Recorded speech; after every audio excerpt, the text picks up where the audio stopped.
IBEROK, Ibero. ¿Qué van a resolver ahí? ¿Nada? Lo que hace falta es que llueva. Y que salga los de enero para que se llene el pantano de agua. Bueno, es evidente que hay una sequía prolongada. Cuando había agua, se ha utilizado sin pensar que se pueda agotar. Y ahora que viene la promesa del agua infinita de una desaladora, aún menos.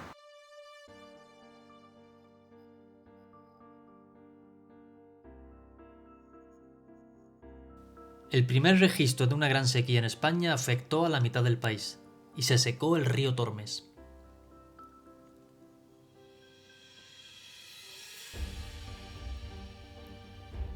En 1944 y 46, otra de las peores sequías que se recuerdan, el Ebro perdió prácticamente su caudal y el río Manzanares desapareció completamente.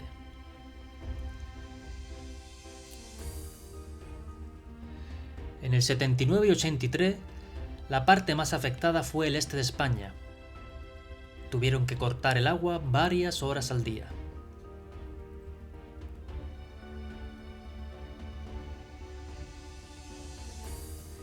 En el 91 y 95, el sector agrícola experimentó pérdida de entre 30.000 y 42.000 millones. En Sevilla se llegó a proponer la evacuación de la ciudad. En 2005 y 2009 se secaron completamente las tablas de Daimiel.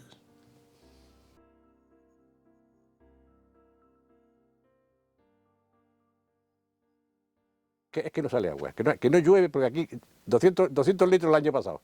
Alfarnate, que es un pueblo de la Tazalquía, que llueve 1.200 litros, y este año mi amigo José Manuel, para nosotros es una ruina, 600 litros en Alfarnate. Solución, la única solución que tiene es que llueva. Si no llueve, pues no hay nada que hacer, para nadie. IBEROK, Ibero.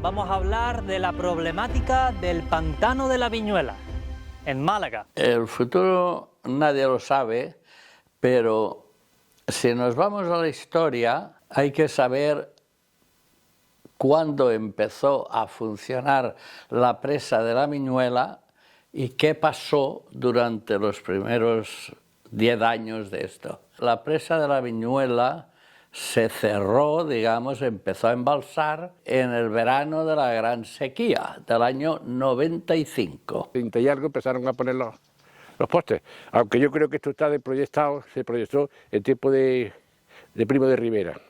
Resulta que la presa de la Viñuela lo que tenía allí de agua era nada, lo mismo que ahora, nada, bien. Porque no había embalsado, porque había que cerrar la presa, comprobar la obra, etc. Llovió poquísimo hasta el día 4 de diciembre aproximadamente de 1995. Empezó a llover continuamente, o casi continuamente, y un mes más tarde, el 4 de enero del 96, la presa de la Viñuela estaba llena hasta el borde, que el agua se bozaba por los desagües superiores. Una cosa extraordinaria, y mucha gente lo sabe. Sí, sí. Lleno hasta el máximo. Pues mire usted ahí lo que tiene eso. Yo lo he visto una vez o dos veces lleno. ¿Qué ocurrió mentalmente sobre la gente que lo vio? Ocurrió que dijo, si en un mes se ha llenado la presa de la Viñuela, quiere decir que esa presa puede dar agua a mucho más de lo que van a poner en riego en el proyecto. Había un proyecto muy bien hecho, todo perfecto. Va a poder regar mucho más. Entonces quiere decir que si yo tengo una parcelita aquí para regar, que está dentro del proyecto, si yo pongo un tubito y subo 40 o 50 metros más, que a mí no me cuesta casi nada, pongo una bombita y riego un terreno más grande, porque aquí obviamente va a sobrar agua. Sí, señor.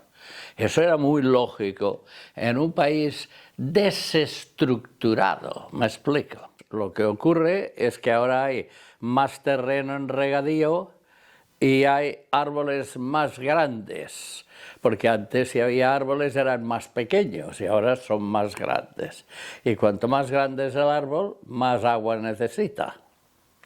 Entonces, bueno, es obvio que hay una crisis, que por qué esto no se ha visto venir, ¿no? Es muy simple, porque el hombre tiene tendencia a ignorar sus problemas.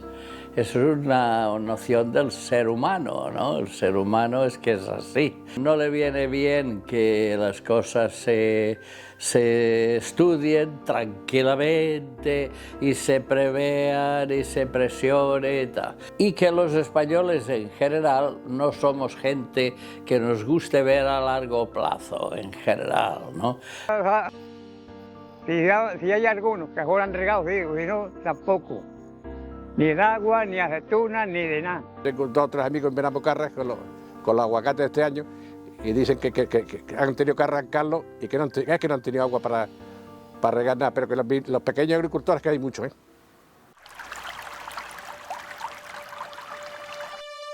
Soy Rafael Lluch Ramos, coordinador del Gabinete de Estudios de la Naturaleza de la Sarquía, GENA Ecologista en Acción, doctor en ciencia y actualmente jubilado. Bueno, nosotros le llamamos a la burbuja de los subtropicales, porque es una burbuja económica que se produce siempre, las burbujas que se producen por un componente emocional, que es ver cómo el vecino se está haciendo rico, ¿no? Entonces yo también quiero ser rico.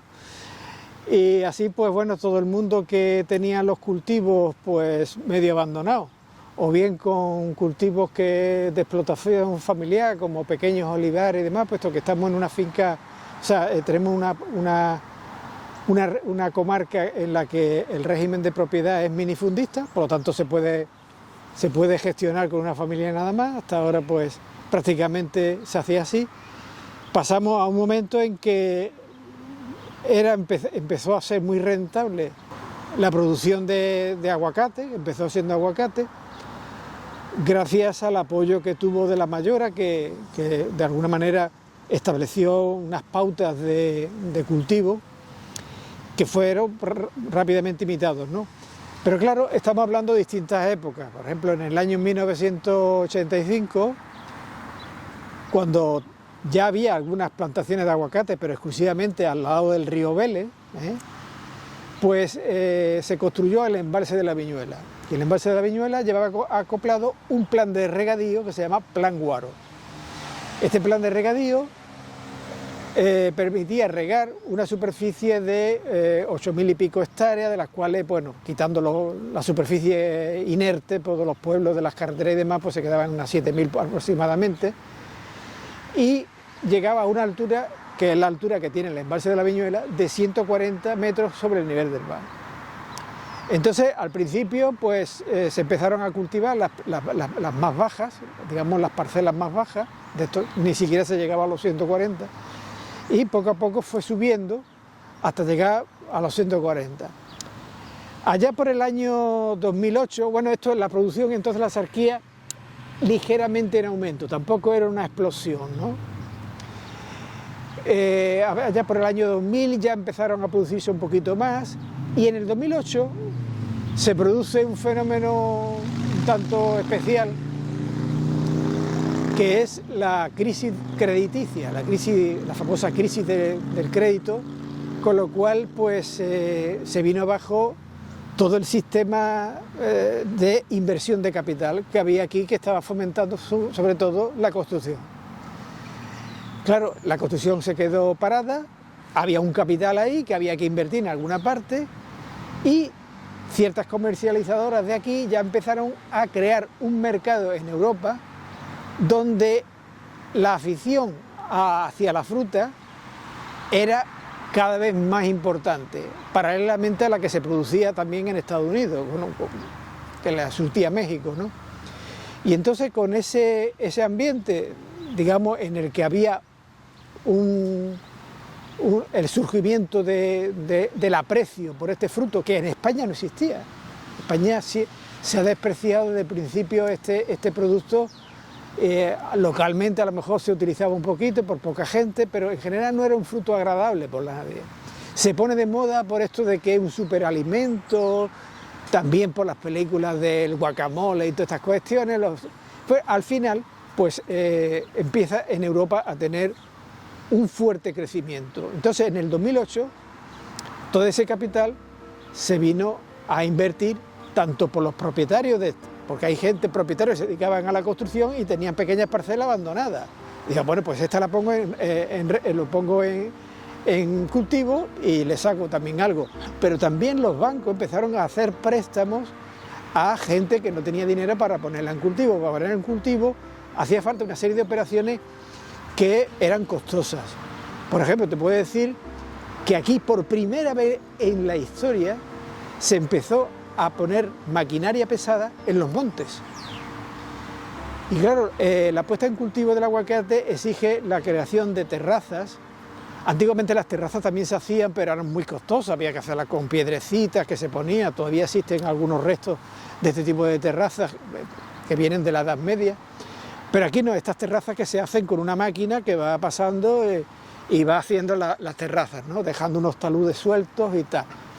Esto es una operación que requiere una máquina metida ahí durante un mes, dejando el suelo completamente arrasado, sin ninguna brizna de vegetación. Entonces a partir de ahí luego se hacían las plantaciones y demás. Esto es costoso y lógicamente es una inversión que hay que hacer. Nosotros habíamos calculado que podía llegar incluso a los 30.000 euros, que no lo tiene todo el mundo, que tiene unas pequeñas fincas y tal, pero los que tenían capital, gente que tenía de ahorros y demás, y los que podían pedir prestado, incluso sabemos que hay fondos de inversión que han estado costeando todo esto, inyectó ahí un capital y porque realmente era una buena inversión. Es decir, ya las comercializadoras estaban dando precios de la recolecta muy por encima de lo que normalmente un agricultor podía ganar con eso, ¿no? Con lo cual se abrió un mercado europeo. Este mercado europeo, centrado sobre todo en Francia, Países Bajos, algo de Inglaterra también, algo de Alemania, pues este mercado se mantenía de la siguiente manera. Durante la época de producción de la variedad más importante, que es la variedad Hass, pues se surtía con los productos autóctonos de aquí. Y las comercializadoras que se formaban aquí surtían a esos mismos mercados para no perderlos, con aguacates procedentes de Perú, pero envasados aquí. Con lo cual, esas comercializadoras compran esos productos que, como tienen un largo recorrido, pues ya han disminuido sus cualidades organolépticas, son peores por lo tanto que los de aquí en 2 días están en el mercado, ¿no? Pero le permitía mantener el mercado, así que el mercado no lo pierden, siempre es el mismo que surte y el mismo que compra, con lo cual pues se fueron expandiendo y eso es la causa de la burbuja, ¿no? Todos los agricultores que tenían pequeñas parcelas, pues se fueron sumando. Y es un proceso, perdón, es un proceso que todavía no ha terminado. Hay que decir una cosa, es decir, esto no ocurre por pasotismo, esto ocurre por política populista, política que alimenta el voto. Es decir, se hace calculadamente, es decir, yo soy el bueno, yo doy todo el agua que queráis y por lo tanto me votáis. La administración pública, evidentemente, no ha sido un dechado de virtudes en el sentido de que, bueno, podía haber dicho cuidado, que eso es un peligro y tal y cual. Las decisiones de la administración pública al final están en manos de políticos profesionales, independientemente del partido que mande. Más agua, más agua. A ninguno se le ha ocurrido decir, señores, es que estáis creciendo demasiado, es que hay que limitar. La política está tanto para las cosas buenas como las cosas malas. Si resulta que esto está sobrepasando la capacidad del sistema, tiene que actuar y decir, esta finca nueva que se quiere poner en regadío no se puede poner. ¿Por qué? Porque no hay agua suficiente en el sistema. Pero eso no lo han querido hacer. Israel o California, Sudáfrica, Australia. En estos países hay normalmente una estructura social, comercial, mucho más sólida, Aquí hay una estructura fluctuante. Ortega Gasset, que escribió su libro que se llamaba La España invertebrada, sin huesos, es decir, es flexible, es muy flexible, todo es muy flexible. El que haya terrenos en regadío sin permisos de utilización de agua, eso es una cosa en otros lugares incomprensible. El crecimiento es infinito por definición. Pues coño, la tierra no es infinita, el agua no es infinita. Nosotros nunca hemos criticado directamente al agricultor, que tiene también su parte de culpa, evidentemente, sobre todo de la Junta de Andalucía, que es la responsable de un bien común que es público, que es el agua. Se limita, bueno, pues damos una concesión de agua del embalse de la Viñuela a los regantes, le da más agua de la que necesita, porque la prueba de que le dan más agua es que ellos luego la venden a otros, que están por encima de los 140 metros, que es el nivel de regadío que hay. O sea, las propias comunidades regantes cometen ese tipo de chanchullos, ¿no? Pero la Junta de Andalucía dice, yo he dado este agua y allá os apañáis. Y mira para otro lado y nada, y no hay nada que hacer. No se regula suficientemente el consumo de agua.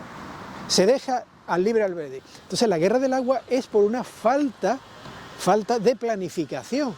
Si yo doy agua aquí para esta finca, que sean para esta finca y se acabó. El político piensa en 4 años. Lo que yo haga tiene que tener valor de aquí a 4 años, que es cuando me van a votar.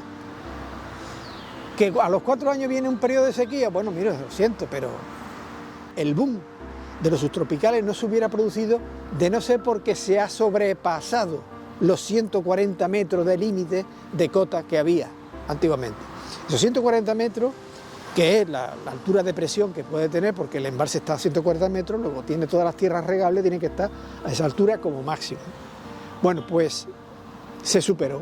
Simplemente las fincas que estaban por arriba le piden agua a los de abajo, se la pagan a los regantes, la bombean y tienen allí posibilidades de crecer. La burbuja estalló con la sequía, todas esas fincas que estaban por encima de los 140 metros se han tenido que abandonar, solamente las que han mantenido el riego mediante camiones cisternas han podido, digamos, abastecerla un poquito para que los árboles no mueran por lo menos, pero solamente las fincas que están por debajo de los 140, es decir, los legales que están dentro del plan Guaro de la comunidad de regantes, pues le han permitido mantener esa producción con aguas residuales depuradas en terciario, pero los demás no. El futuro que viene aquí es que la burbuja ahora va a ser inyectada y alimentada oficialmente desde el gobierno, tanto central como autonómico, con la creación de una desaladora que da la idea de la infinitud del producto.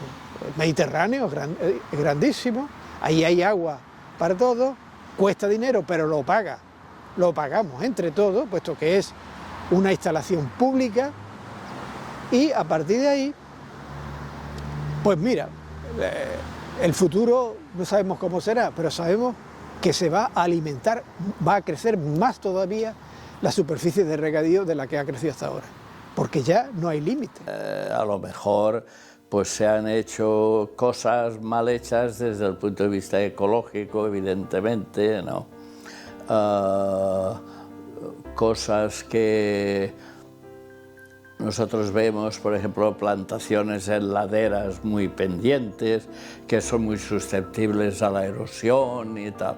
Ahora, a los 20 años, la Comunidad Europea ya está diciendo que no puede usted hacer plantaciones en laderas muy pendientes porque va a haber mucha erosión, el agua no se va a mantener, etcétera, etcétera, ¿no? O sea que, bueno, es que en España alguna vez nos creemos que somos un país avanzado y no lo somos en este sentido. España es un país con un nivel, digamos, técnico y organizativo endeble. Y además existe una creencia que la hemos detectado en algunas reuniones que han tenido los agricultores, que han dicho falsedades como la de que cuanto más agua, mejor porque produce más cantidad de fruta. Con esa premisa, todo el mundo le da toda el agua que puede a su... Y entonces se está utilizando más agua de la que se necesita, para empezar. Es decir, que el ahorro, la eficiencia y todo eso es una asignatura que en esta comarca no ha calado. Y por parte de los agricultores, que destierren de una vez por todas la idea de que el agua es infinita, de que cuanto más cantidad de agua, más cantidad de fruta, así que realmente hagan un esfuerzo por la racionalización del uso del agua. En Israel, que tiene mucha menos agua que aquí, mucha menos, no el 20% menos, sino mucho menos, pues resulta que tienen un sistema que es una especie de huevo de Colón. El huevo de Colón es: en Israel hay un montón de gente que vive cerca del mar, como es lógico. Entonces, ponemos unas plantas desalinizadoras de agua de mar, que es muy caro, pero no es muy caro para un consumidor urbano. Un señor que vive en un pisito, que es trabajador y vive en un pisito de 90 o de 80 metros cuadrados en una ciudad, ¿cuánto tiene de consumo de agua desalinizada del mar? Tanto, muy bien. Este señor lo paga, esta agua la ensucia, la manda a una planta depuradora de estas aguas y resulta que esta agua tiene un segundo uso para riego de aguacates y mangos. Da la casualidad, ¿eh? Es una casualidad, pero es así. Fundamentalmente aguacates y mangos, fundamentalmente. Y ese sistema, pues más o menos, funciona bastante bien. Pero aquí, en esta zona concretamente, no ha habido hasta el momento, he dicho hasta el momento, porque puede cambiar en unos meses, hasta el momento, una estructura parecida a esto, pues en que estas ideas se pueden hacer aquí. El político tiene que tomarse en serio el hecho de que las cuencas mediterráneas son deficitarias de agua y en periodos de sequía vamos a tener, o sea, en periodos de cambio climático que hemos tenido, vamos a tener cada vez más periodos de sequía cada vez más recurrentes. Entonces, está bien que haya una desaladora para esos periodos críticos, pero no para alimentar el aumento aumentar la cantidad de superficie de regadío. Hay que limitar la superficie de regadío. Hemos llegado al máximo que puede llegar esta comarca y no pasa nada, nunca ha pasado nada. Toda esa gente han estado viviendo sin ningún problema. Lo que hace falta es que llueva, que salgan los veneros para que se llene el pantano de agua. Amantes de lo andaluz, espero que os haya gustado este reportaje o al menos os haya servido para aprender un poco más sobre la situación actual del pantano de la Viñuela y del boom subtropical, también del futuro. Ha sido una exposición de dos expertos en la materia, José María Farré y Rafael Lluís Ramos. Ambos han aportado valiosas ideas de dos puntos diferentes y también de algunos vecinos de la Axarquía. Si te ha gustado este reportaje y te gustaría que realizara una segunda parte en la que profundicemos más en el problema, dale al like, comparte y comenta. Si llegamos a 1000 likes, haré la segunda parte. IBEROK, Ibero.